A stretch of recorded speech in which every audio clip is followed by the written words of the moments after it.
All right, what's up, ladies and gentlemen? Welcome back to the Brandon Coyne YouTube channel. And earlier today we had ice, snow. It's actually warming up. Oddly enough, I'm in North Carolina. It was down in the 20s, and it was really nasty out. But all the ice that was building up is melting. Temperatures coming up. It's like mid 30s right now, so definitely above freezing.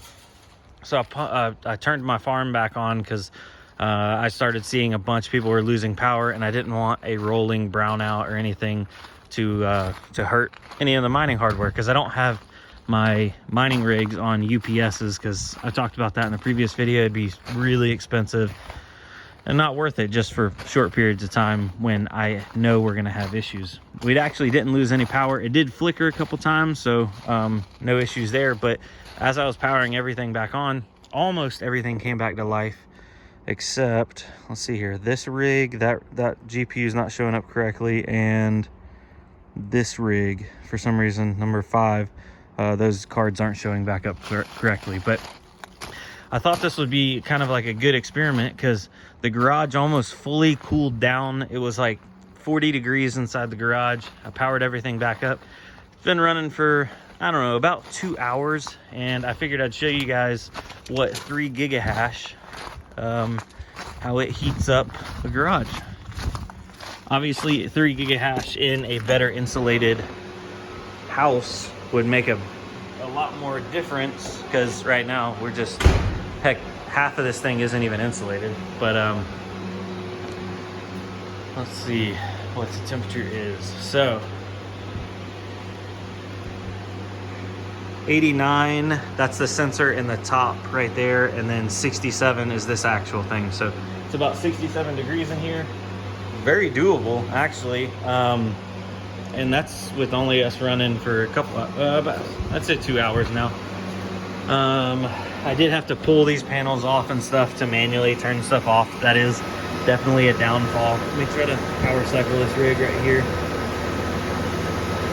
I gotta reach around to touch the server power supply, so manually power cycling that one, because restarting it inside a Hive was not working. Yeah, other than that, we seem to have fared through the storm rather well, and we're still running.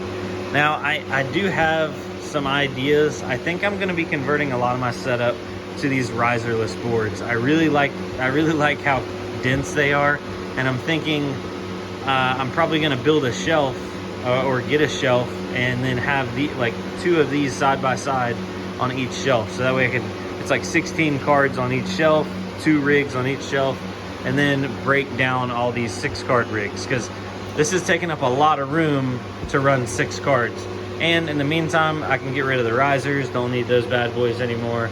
I'll probably keep maybe 1 or 2 of my, riser builds, but riserless, honestly, in my opinion, has become one of my favorite setups, because they just work.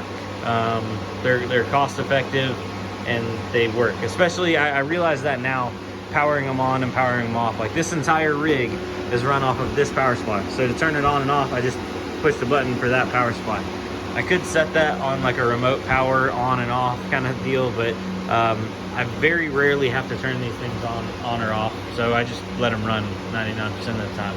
Whereas, I guess with these, them being like an ATX style, when I have issues and going into BIOS and that kind of thing, I don't know, it's just less than ideal at this point. Now, if you do have some like H110 Pro BTCs, those motherboards are awesome, but they're getting so expensive. Got all my all the CPU miners up and running. Bam. So this is the newest edition. This is another riserless motherboard. I think I'm gonna end up, this is like a 474 gig. That's just a test card. There's a 3090. I'm gonna pull that 3090 out. I'm gonna pull that 470 out, and I think I'm gonna condense down all these cards. These are 6600 XTs. There's a 6600 non-XT over in that case over there. I have a couple 6600s, but I'm gonna condense those down, put those onto that bad boy, and then I really think it stinks, because that means I gotta like have a little bit of downtime, and I hate downtime. but I think I'm gonna pull this shelf out of there and put a shelf that actually fits that full width, and then I'm gonna pull all of that out, or maybe I'll pull all of that out, pull that out, and have a shelf that runs all the way across, a really big one. That way I can fill it all up, because in theory, that's a 6 card, that's a 6 card. There's 4 6-card rigs right here. So 24 cards. That's actually not a lot of cards, but it's taking up a ton of space. So I need, what, 8, 16, 24. I'd need 3 of these boards to take up the room of that. I could do that in less area, definitely. The only issue is these cards do sit a little closer together, so you have to have a better airflow or lower ambient air situation. So whenever I box this all up and close this and it's pulling air out at the top of it, everything stays really, really cool. But right now, the airflow is definitely not optimal with the doors open and the panels open, but I like dumping that heat into the garage. So summertime, it's definitely gonna have to change. Things will have to change. But I guess that's kind of why I wanted to make this video also, is if I had to do it over again, what would you guys suggest? The big thing is I want to have its own space. I don't want it here to where I can't dump the air off. So people that suggest like, oh, just don't build around a box around it, leave it out in the open, that's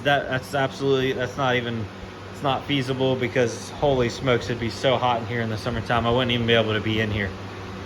Because potentially I am going to be moving here in the next, I don't know, it's going to be a few months. That means I'm going to have to redo my setup, and I didn't think I would outgrow this as fast as I did. Some people even said like, oh, that's not big enough. But I don't know if you guys remembered when I built this, I only had like the left side full, and I had like 1 rig on this side. So I mean, I've added quite a bit in the middle, and then I filled out the right side. I don't know, it's just, I'm saying I don't know a lot. It's just one of those things.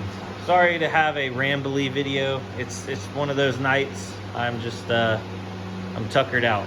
But with that being said, I wanted to wish y'all a good one. Hope everybody's being safe. I know there's a lot of places that are out of power right now, so I wish y'all well. And yeah, I guess that's pretty much it. Just a little chill video checking up on the old situations. Yeah, that's an XT, that's a non-XT Pulse. And then that CPU's doing a little Raptorium, or Raptrum. Gosh, I'm gonna have to clean this garage up, clean it out, move again. I just changed the oil in my truck. It never ends. It never ends. There's always something to do. So this is my box graveyard. I know you guys have a box graveyard. Literally all just like boxes on boxes, pre-built boxes. I have a problem. I know I have a problem. I love my boxes. So all right, well, I guess it's time to go. So I guess y'all can come with me. Got the old Thunderbird. By the way, the video's over, so y'all can you can head out now. I'm just chilling. Got the old work van with the trailer. What you know about it?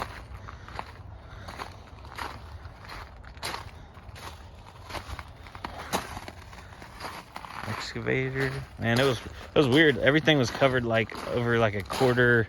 I wouldn't say a quarter inch, maybe slightly less than a quarter inch of ice out here. It was really, really cold. But it's weird that it's warmer than it was at night, because like I expected it to be horrible tonight, but then the temperature went up and it all melted. I mean, we got to go to work Monday. Old solar light, not doing so hot today.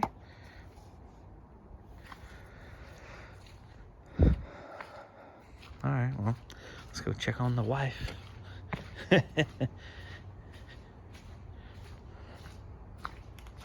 Yeah.